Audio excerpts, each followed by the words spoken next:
నేను చేసిన పాపాలే నాకిప్పుడు శాపాలుగా మారి ఇలాంటి శిక్ష వేస్తున్నాయి.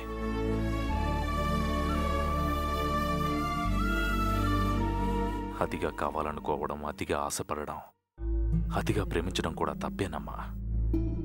నేను అలాంటి తప్పు చేశాను కాబట్టే నా మనసు ముక్కలై కన్నీటి చుక్కలుగా మారిందమ్మా. కొందరు పిల్లలకి నాన్నంటే ఎక్కువ ఇష్టం, మరికొందరికి అమ్మంటే ఎక్కువ ఇష్టం.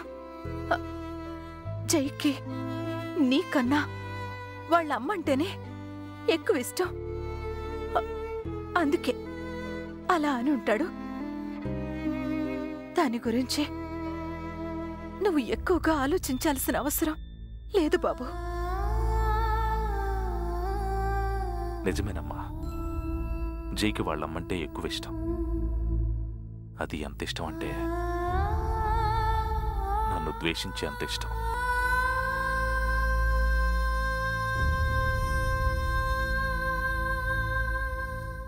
నన్ను వద్దు అనుకునేంత ఇష్టం.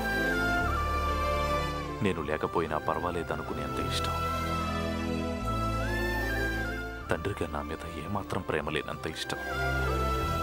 అందుకే వాడిష్టం నాకు కష్టంగా మారిందమ్మా. మనం చచ్చిపోతామన్న భయం ఎలా ఉంటుందో తెలీదు. ఆ భయం పుట్టినప్పుడు ఎంత బాధగా ఉంటుందో కూడా తెలీదు. కానీ అంతకు మించిన బాధగా ఉందమ్మా నాకిప్పుడు. నాన్న 10 నిమిషాల ముందు వరకు అన్నయ్యకి ఏమవుతుందో అని బాధపడ్డాము. ఇప్పుడు నువ్వేమైపోతావోనని నాకు భయంగా ఉంది నాన్న.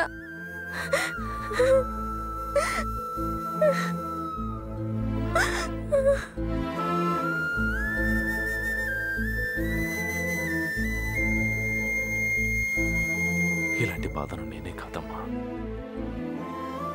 ఏ తండ్రి తట్టుకోలేడు. కానీ నేను తట్టుకుంటానమ్మా.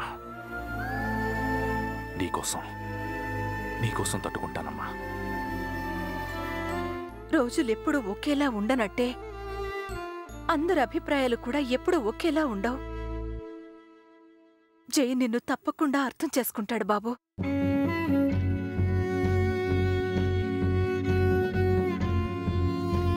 వాడు నన్ను అర్థం చేసుకోకపోయినా పర్వాలేదు, నన్ను అసహించుకున్నా పర్వాలేదు, నన్ను వద్దనుకుని నాకు దూరంగా వెళ్ళిపోయినా పర్వాలేదు. కానీ వాడికి మాత్రం ఏం కాకూడదమ్మా, కాకూడదు.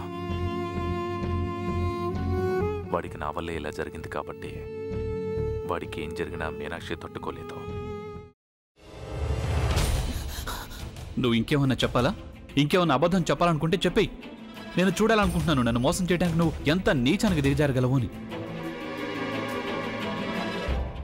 ఎందుకు ఆలియా, ఎందుకు నువ్వు ఇలా చేసావు? నీకు తెలుసు కదా నానమ్మ తర్వాత నీ ఒక్కదానిని కదా నేను పూర్తిగా నమ్మేది. ఏమన్నావు నువ్వు? ఈ మధ్య అన్నిటినీ మర్చిపోతున్నావా? అది చాలు. వాటిలో ఉన్న శక్తి విషయాన్ని గ్రహించి మనకు వివరిస్తాయి.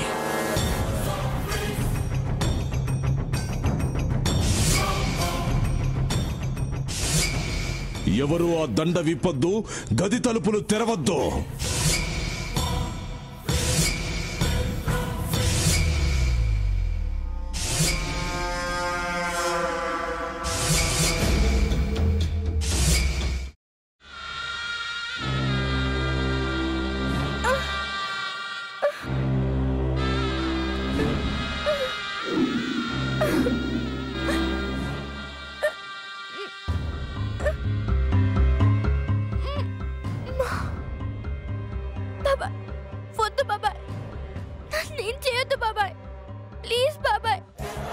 నిజం తెలిసినప్పుడే నా ఆలోచనలో నువ్వు చచ్చిపోయావు.